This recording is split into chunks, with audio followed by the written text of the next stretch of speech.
Hello dear students, welcome to Sean's Education Hub. நம்ம quickly Chengalpet District Standard 12 quarterly paper உடைய spot the errors மட்டும் பார்த்துடலாம். 46A, my scissors is missing.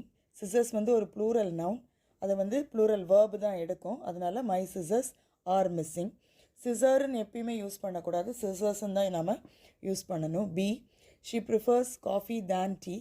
இங்கே வந்து காஃபிக்கும் டீக்கும் comparison நடக்கலை, நம்மளுடைய ப்ரிஃபரன்ஸ் அதாவது விருப்பத்தை தான் நம்ம சொல்கிறோம். அப்போ வந்து நம்ம தேன் யூஸ் பண்ணக்கூடாது, டூ யூஸ் பண்ணணும். She prefers coffee to tea. C, தோ she is rich but she is humble. தோ வந்து காம்ப்ளெக்ஸ் கன்ஜங்ஷன், அதாவது சபார்டினேட்டிங் கன்ஜங்ஷன். பட் வந்து காம்பவுண்ட் சென்டென்ஸ் கன்ஜங்ஷன், அதாவது கோஆர்டினேட்டிங் கன்ஜங்ஷன். ஏதாவது ஒன்று தான் யூஸ் பண்ணணும். ஸோ ரெண்டு விதமாக இந்த ஸ்டேட்மெண்ட்டை எழுதலாம். Though she is rich, she is humble, பட்டை நம்ம ஸ்ட்ரைக் அவுட் பண்ணிடலாம். இல்லைனா she is rich but she is humble, தோவை நாம் ஸ்ட்ரைக் அவுட் பண்ணிடலாம். D, either Sham or Ram have to pay the fine.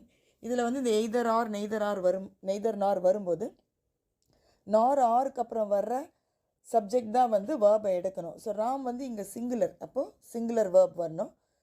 Either Sham or Ram has to pay the fine. இப்போ இதே இடத்துல either Sham or Sham's friends அப்படின்னு இருந்ததுன்னா நீங்கள் அங்கே ஹேவ் தான் யூஸ் பண்ணணும், ஏன்னா அந்த சப்ஜெக்ட் வந்து அங்கே plural friends. E, my friend can type so fast as I. இது வந்து positive degree of comparison use பண்ணியிருக்கு, அங்கே நம்ம ஸோ யூஸ் பண்ணக்கூடாது. As, my friend can type as fast as I. Thank you, happy learning.